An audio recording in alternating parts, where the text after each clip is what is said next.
You're going to love this, folks. I mean, there's like a zillion congressmen, and they all have talking points. Jim Himes has survival points. The 4th district, you've got the Bentley district. It's all the fancy cars, Greenwich, hedge fund city.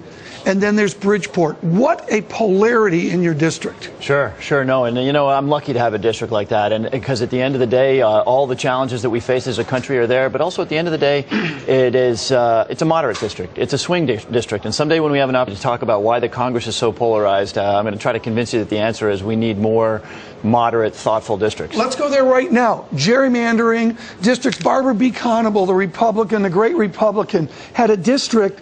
Bring it over here in the dolly, if you would. He had a district like this between Buffalo and Rochester. And Congressman, you have a real district. It's like a hunk, isn't it? Yeah, no, that's right. And you know, there's encouraging things happening out there. California using citizens commissions after decades of, you know, safe seats for everybody in California. When we get more swing districts in this country, the Congress of the United States is going to better represent the people. What is the distinguishing characteristic difference between Speaker Pelosi and Speaker Boehner besides the usual politics? What's the difference between the way the shop is run right now?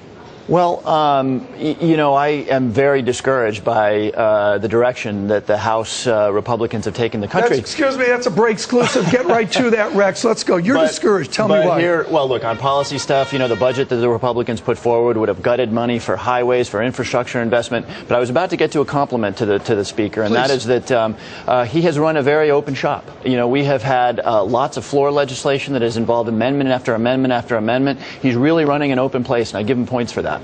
There is a debate on now. We've heard it. Al Hunt just speaking about it. The president, it seems, every third day is up.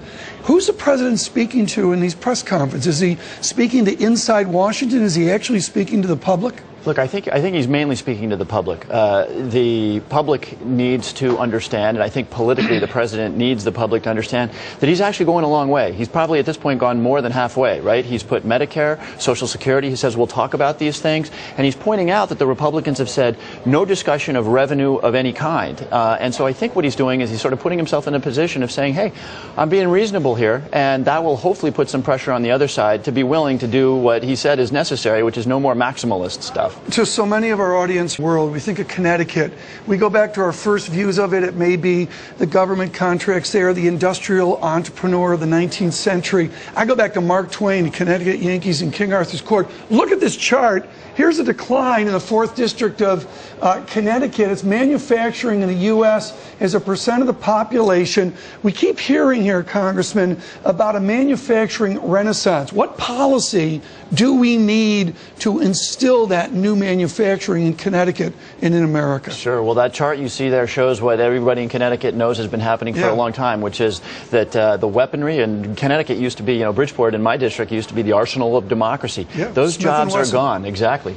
So what is the future? The future is innovative, creative, intellectually intensive jobs. We're not going to bend metal in Fairfield County, Connecticut anytime soon. So what does that mean? That means good infrastructure. That means highways and railways that run a lot better than they do, and education. Stop. Can you single-handedly get through an improved Amtrak from New York to Boston so the train doesn't stop on the Connecticut railways? Tom, the nation that put a man on the moon can fix the railways between New York and Boston. That's great. We can do that. Let's bring up this chart. You've all seen it before. The congressman hasn't. Jim Himes, our national anxiety, there's real disposable income up with your tenure at Goldman Sachs. I'm sure Ed McKelvey and Bill Dudley showed you this chart, and then we go flat. The people in Greenwich aren't hurting. You've got, you know, you're arguably the 4th congressional district of hedge fund guys. What do they need to do to pay their fair share, as President Obama just alluded to? Well, you can't get away from the fact that the top echelon of our society has done darn well in the last 20 or 30 years. And look, the president says he's part of it, and frankly, I used to work in banking. I was part of it. Right. And you know what? If you're going to allocate sacrifice, I think it's fair to say that group that did better, and look, the middle class, bottom echelons, they haven't moved much in a generation or so. So why you would propose a plan which benefits that top echelon, which has been doing pretty well, and that hurts people below that is beyond me. But, you know, we're talking about rates now, which is not what we're talking about. We've been talking about deductions and loopholes. That's what the president featured today. Before we even talk about individuals, and by the way, the president said no tax raises for before 2013. We should be talking about all the inefficiencies in the tax codes that would bring in a lot more revenue, that would make for a simpler tax code, that would actually get, oil companies and agricultural concerns, and I'm not just demagoguing them, but everybody paying their fair share. Here's the Westport News. Charles Lewis, with a quote here, Charles Lewis. Everything on the table in the Budget Balancing Act, Himes. I need to be really careful how I talk about this because I can just see the headline, Himes supports a 15-cent increase in the gasoline tax. Let's make some news. Would you support a 15-cent increase in the gasoline tax? This discussion was a discussion about Simpson-Bowles, which, I hope we can talk about a little bit more. But Simpson-Bowles was we're talking about the debt ceiling right now. It was an effort that was a good bipartisan effort that actually got votes from both sides in the Senate primarily, and it included an increase in the gas tax. Now, what I said about Simpson-Bowles and what is true is that there's nothing in there that is fun to talk about, whether it's an increase in the gas tax or reducing the mortgage interest tax deduction. It is all awful stuff. But it was balanced. It was balanced. And that's why I'm one of the few members of Congress who said he would vote for Simpson-Bowles were it to come to the floor.